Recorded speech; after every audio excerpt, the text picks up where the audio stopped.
उपाध्यक्ष महोदय, 1984 के आखिरी 3 महीने हिंदुस्तान में 3 बड़ी त्रासदियों के लिए जाने जाते हैं। अक्टूबर की 31 तारीख को यानी अंतिम दिन तत्कालीन प्रधानमंत्री श्रीमती इंदिरा गांधी की हत्या हुई और उसके अगले ही दिन से नवंबर के पहले सप्ताह में हजारों हजार सिख भाइयों को सड़कों पर जिंदा जला दिया और उसके 1 महीने बाद दिसंबर के 2 और 3 की अर्धरात्रि को एक जहरीली गैस के रिसाव ने हजारों भोपाल वासियों को मौत की नींद सुला दी। 25 वर्ष बाद भी इस हादसे को जीवंत रूप में उजागर करके रख दिया।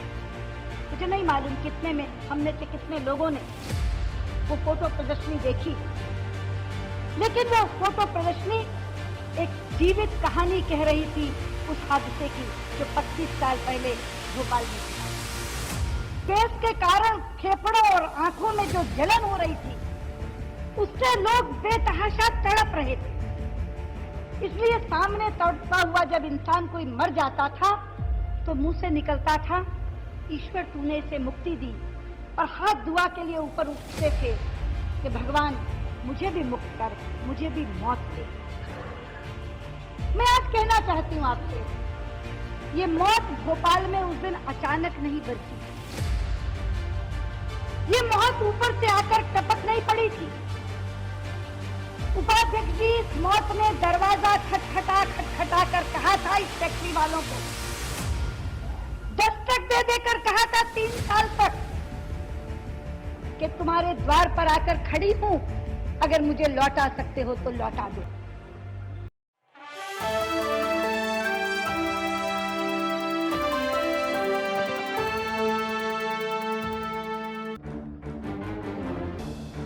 Item number 14 Shrimati Sushma Swaraj.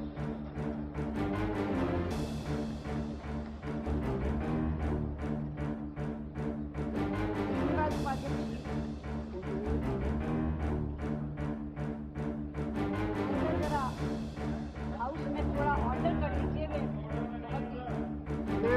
Order, कृपया शांत रहें, बैठे, चलना फिरना नहीं।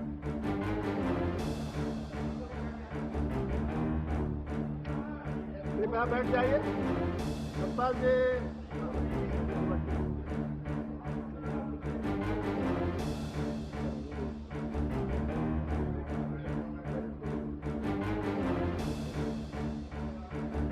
होम मिनिस्टर से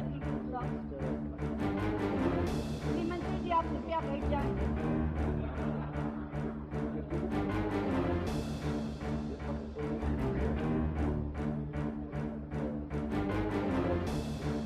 से ज्यादा बिठवा दो।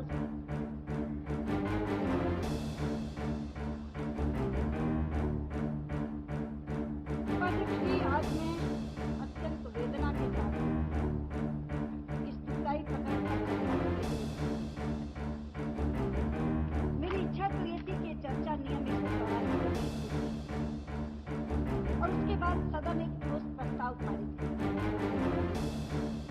लेकिन मुझे बताया गया कि कार्य सलाहकार समिति में सहमति नियम 193 के तहत चर्चा की गई है। उस सहमति के चलते मैंने अपने नोटिस को परिवर्तित कर दिया और मैं नियम 193 के अधीन चर्चा की। उपाध्यक्ष महोदय, 1984 के आखिरी 3 महीने हिंदुस्तान में 3 बड़ी त्रासदियों के लिए जाने जाते हैं। अक्टूबर की 31 तारीख को यानी अंतिम दिन तत्कालीन प्रधानमंत्री श्रीमती इंदिरा गांधी की हत्या हुई और उसके अगले ही दिन से नवंबर के पहले सप्ताह में हजारों हजार सिख भाइयों को सड़कों पर जिंदा जला दिया और उसके 1 महीने बाद दिसंबर के 2 और 3 की अर्धरात्रि को एक जहरीली गैस के रिसाव ने हजारों भोपाल वासियों को मौत की नींद सुला दी। ये 3 त्रासदियां 3 तरह के कारणों से हुई।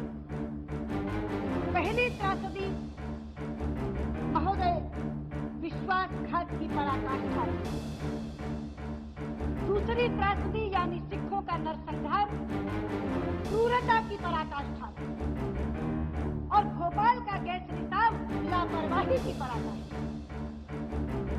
उपाध्यक्ष जी, अभी चंद दिन पहले दिल्ली के जंतर मंतर पर एक फोटो प्रदर्शनी लगी थी इस हादसे की विभीषिका को दर्शाते हुए। मैं स्वयं गई थी उसे देखने। वहां रखी हुई तस्वीरें उस त्रासदी की व्यापकता भी बता रही थी और उसकी भयावहता भी दिखा रही थी। उन तस्वीरों ने 25 वर्ष बाद भी इस हादसे को जीवंत रूप में उजागर करके रख दिया। मुझे नहीं मालूम कितने में हम में से कितने लोगों ने वो फोटो प्रदर्शनी देखी, लेकिन वो फोटो प्रदर्शनी एक जीवित कहानी कह रही थी उस हादसे की जो 25 साल पहले भोपाल में हुआ।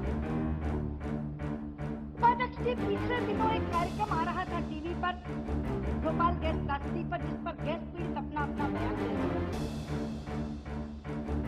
मैं गृह मंत्री जी को कहना चाहूंगी, उसमें एक महिला बोल रही थी, होम मिनिस्टर साहब, उसके 2 वाक्य मुझे कभी नहीं सुने। एक वाक्य उसने कहा था कि उस दिन भोपाल में इंसानियत और ममता दोनों मर गई थी। लोगों को केवल खुद को बचाने की फिक्र थी।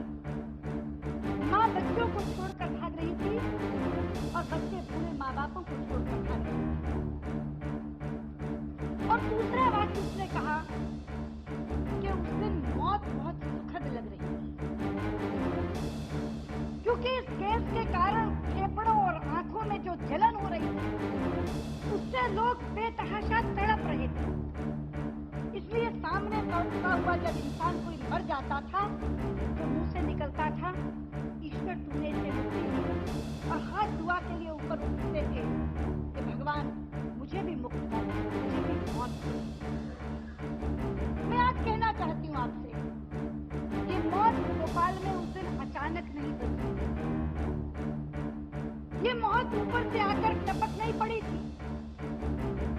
उपाध्यक्ष जी, इस मौत ने दरवाजा खटखटा कर कहा था इस फैक्ट्री वालों को, दस्तक दे देकर कहा था 3 साल तक कि तुम्हारे द्वार पर आकर खड़ी हूँ, अगर मुझे लौटा सकते हो तो लौटा दो।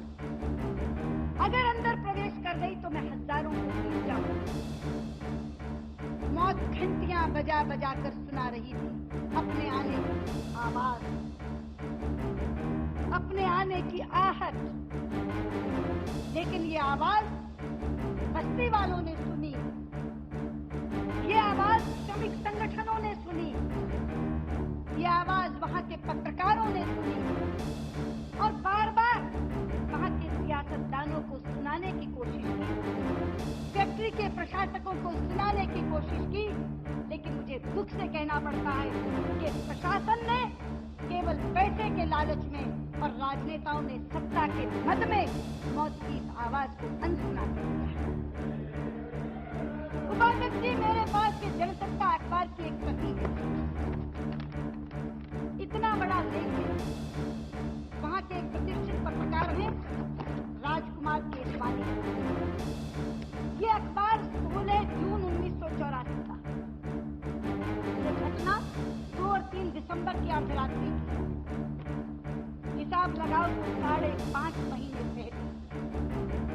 घटना से 5.5 महीने पहले राजकुमार केशवानी ने ये लेख लिखा जिसका शीर्षक है भोपाल ज्वालामुखी के मुहाने पर। इतना बड़ा लेख मैं पढ़कर नहीं सुना सकती, लेकिन उसके कुछ प्रासंगिक अंश आपको सुनाना चाहूंगी। संसदीय कार्य मंत्री का ध्यान और चाहूंगी गृह मंत्री का ध्यान।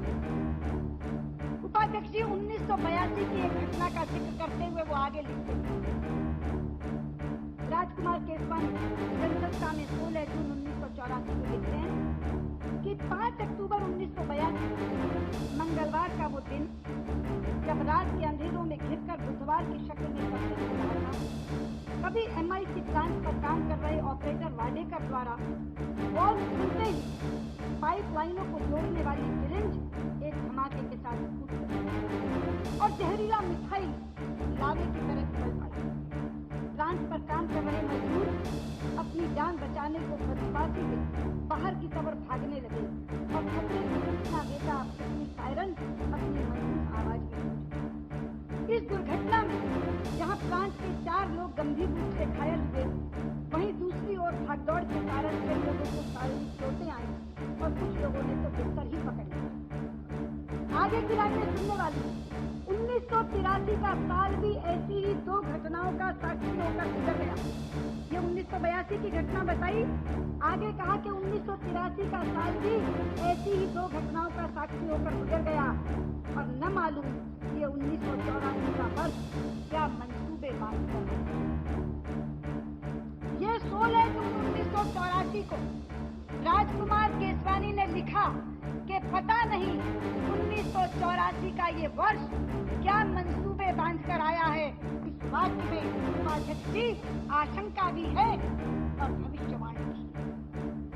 इसलिए मैं आपसे कहना चाहती हूँ कि इस तरह की घटनाएं जो इस प्लांट में पुराने 3 वर्षों से हो रही थी वो रोकी नहीं गई, इसलिए ये एक औद्योगिक आपराधिक लापरवाही का मामला है। ऐसी लापरवाही जिसका इलाज हो जाता तो यह हादसा रुक सकता था, लेकिन पैसा बचाने के लालच में ये दुर्घटनाएं होने देती गई, लेकिन उसमें सुधार नहीं किया गया, उसमें इलाज नहीं किया गया।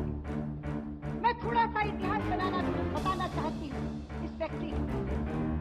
उपाध्यक्ष जी 1969 में यूनियन कार्बाइड कॉर्पोरेशन ने union carbide of India limited का ये प्लांट भोपाल में लगा।